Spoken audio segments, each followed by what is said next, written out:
how did you learn how to code? And it's given me quite a nice niche in the workplace as well. Being a doctor who can code is, as we're having these huge transformations in digital health. Tell us a little bit about the latest interesting medtech that has come out of Corona. What's the biggest lesson that you've learned from being an entrepreneur? Hello everyone, and welcome to the newest episode of More Than a Doctor. So this series is where we interview doctors with side hustles that have become their fore hustles, and those paving their own way inside and outside of the NHS. And today we are joined by Dr. Matthew Stubbs, who is a coder, founder of two tech companies, Pixel Doctor and Bleeper, which we'll be hearing about more later on, and a doctor. Hi there, Jess. Nice to meet you. So yeah, absolutely. I'm a doctor in the NHS, currently working in North London, and have founded a couple of tech startups over the last few years, and had various successes, failures as part of that. So yeah, it'd be great to chat with you about how that went. Amazing. All right then. So hopefully we can have a really candid conversation. So tell us about your doctor role at the moment. So currently I've just finished F2 and I'm doing an F3 in the emergency department at the Royal Free Hospital. So kind of working mainly locum based, so I can take more time to do some of my other interests with the coding and things like that. Okay, nice. And how is COVID affecting emergency medicine? You're right in the thick of it. Yeah, absolutely. It's been an interesting few months. When it first came on, we all switched rotas to a 12 hours on, 12 hours off rota. Which I think the Regis were particularly unhappy about, but the SHS didn't change much, to be honest. A lot of interesting innovation going on because of it as well. It's certainly been a driver of certain platforms and interesting new ways of doing things. Nice. And now you've made your own two platforms, Bleeper and Pixel Doctor. Tell us about what those apps are. Absolutely, yeah. So Pixel Doctor was the first app I put together, and it was a web app that ran across multiple devices. Came out of the idea of I wasn't a fantastic student, and I didn't really enjoy the way we were learning at medical school. So I had an idea of sort of trying to gamify the experience, trying to create a virtual ward, but in a more fun kind of gamified way. So I basically built a 2D platform game that was designed to simulate a ward. We developed our own bots, so you could go and speak with the patients and take a proper history without being guided. You could examine and then treat the patient and be scored on your treatment. That was a great experience. Unfortunately, we're not actually building Pixel Doctor anymore. So more recently, is with the same team that I built that with. I've got a fantastic team that helps build these things out. We've developed something called Bleeper, which is effectively a healthcare social network. So we're trying to marry the space between the research and frontline clinicians, bringing them sort of a social network to both help the research clinicians distribute their work and get it to the front line faster, while all people at our stage to get involved in research sooner and to be able to develop their skills through that and further their careers basically within the research space. Okay, nice, really interesting. And so in terms of, so you can code. You talked about it before in your lectures, how in the lecture that you gave at my uni. So how did you learn how to code? So it all came out of this idea of basically wanting to create a gamified experience of healthcare. And I had two options. I either paid a developer to do that, and I was a student in London, so that was never going to happen. So I thought I'd try and learn myself, and I took a fantastic course, a computer science course called CS50 from Harvard. It teaches you how to think programmatically, which I think is a fantastic concept in the sense that languages all follow the same basis in programming. They have different syntax, but the concepts behind them are all the same. So having learned that, I then started to build out this platform and used a great game engine that is free to use called Godot to build various mock-ups of the games and some other games. And that was really how I learned how to program, just by having that project and continuing to build it out. Amazing. And the languages used to code, there's Python and another one, what is it called? Yeah, so Python's more on the data science side of things, but it was a custom script for Godot that is based on Python basically, and it was a really good language to learn. Since then, with Bleeper, we've branched out more to the web-based tools. So we're using something called Angular, which is based off HTML, CSS, whenever you see a website, they're based off these technologies. So a little bit different to the programming of Pixel Doctor, but still similar, very similar concepts. Fair enough. And how has working in medtech helped your work? What's the positives of working in medtech? I think there's a very ingrained concept that I think is changing a bit now, but the fact that anything you do, if you're a doctor, should be about becoming a better doctor and working harder to further that. And I don't think that is the healthiest or best approach to take. I have got a lot of value out of branching out and having this new skill. And it's given me quite a nice niche in the workplace as well. Being a doctor who can code is, as we're having these huge transformations in digital health, understanding the data coming through, having that extra skill has been really useful. And then I'm involved in a few research projects based on my ability to code, really. And it's so it's a value outside of medicine, just for having something else you can develop, but also within the healthcare space. Anyone who has something a bit different, it can really help your career, no doubt. And that's something that we discussed in the first episode. So I was interviewing somebody who's in aesthetic medicine, and she went to a finance course as part of her elective or something. And, you know, her uni was looking down and saying, oh no, you're wasting time. But, you know, there's a treadmill that we're on in terms of being medical students and then going to doctors. And we need to make sure that we do take that time to still branch out, do things that can interest us outside of medicine. I think 100%. I couldn't agree more. And I think at medical school is a great time to start doing it. I know you guys don't have a lot of time, but I think you maybe have a bit more time than when you start work. And it's a great time to really, you know, find something that you're really interested in outside of that. It doesn't have to be related at all, and just delve into it. There's so many great platforms now, like Udemy, Coursera, where you can do all these fantastic courses without having to go to a master's at university or anything. To further those skills. And I think you'll be glad you did a lot down the line. It's tough at first. It's always a big learning curve when someone learns it. I think it will be something you will thank yourself for doing later on. Okay, amazing. And are there any challenges or negatives to being in medtech? Definitely. I think more, not necessarily just medtech, but trying to build a platform. There are far more down days than there are up days. So when you're spending all day trying to build something, trying to get it working, and then even once you've got it all working, trying to get investment for that idea and build that idea out, it's a tough slog. And I think this is where it's important that you need a really good team around you, which I'm lucky to have. I have two other guys that have founded both companies with me, actually. One a programmer, another one on the business side of things.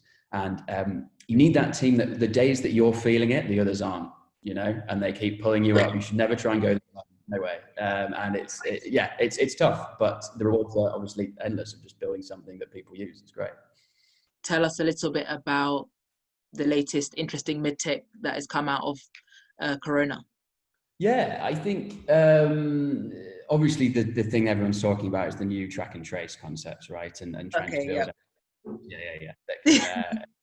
track you. Now, an interesting part of this is actually rather kind of taking out of necessarily that tool, but is something that's coming into the forefront is the concept of kind of edge computing. So we're in the cloud era at the moment. So you have various platforms that run on the cloud, and that is what's allowed people like me to build startups. In old times, when you were starting a digital company like this, you'd have to have the servers yourself. You'd have to have them in your living room and running all of the operating system, everything, all of the base software right up, and you'd have to manage that. And as your company grew, you'd have to buy more servers, and you'd also have to have people with the expertise to run those.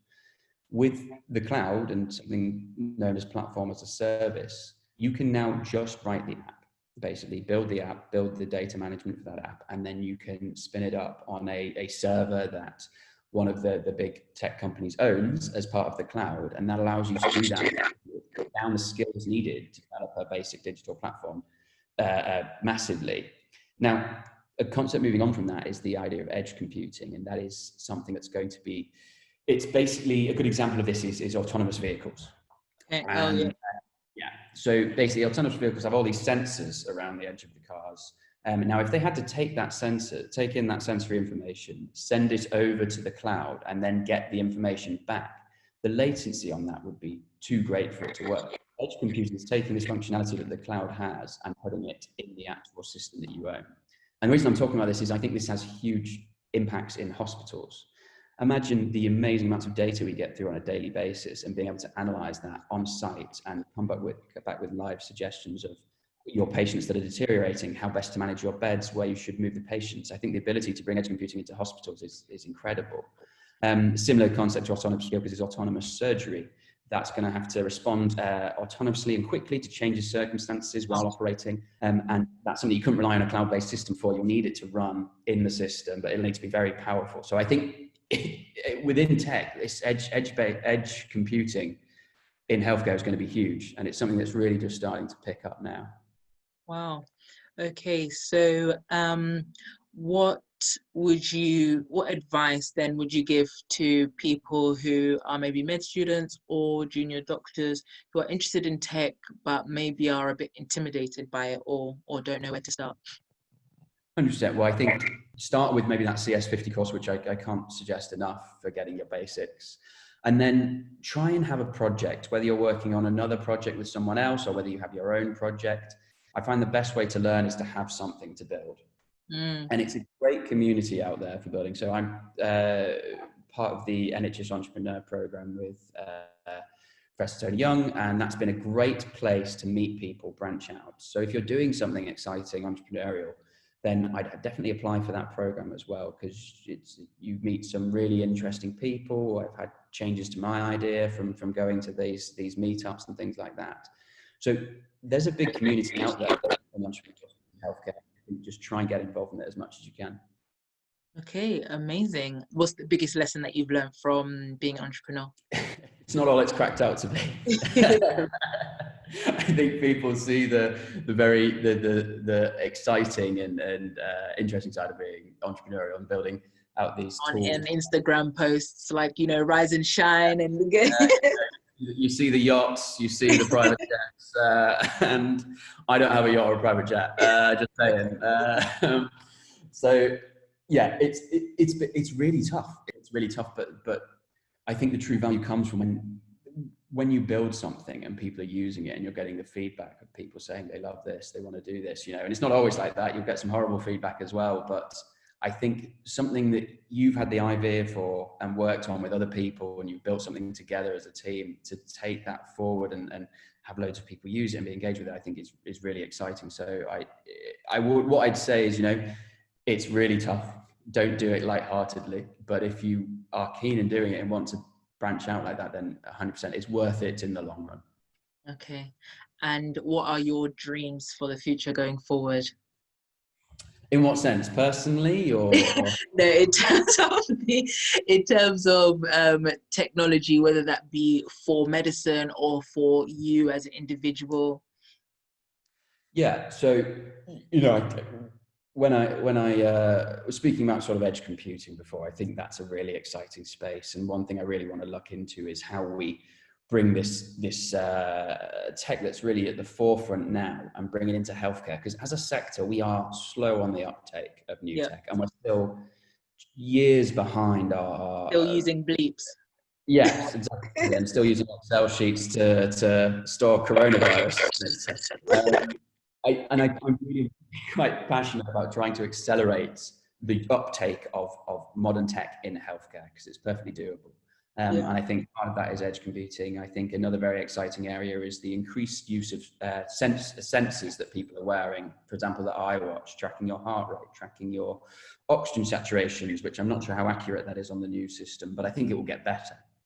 And I think the ability to track this will allow us to analyze patients on a far more outpatient basis, whether it's post-surgery, whether it's just being discharged from hospital. We will, as we get more data, be able to predict the ones that are going to deteriorate, the ones we don't need to see, the ones we do need to see.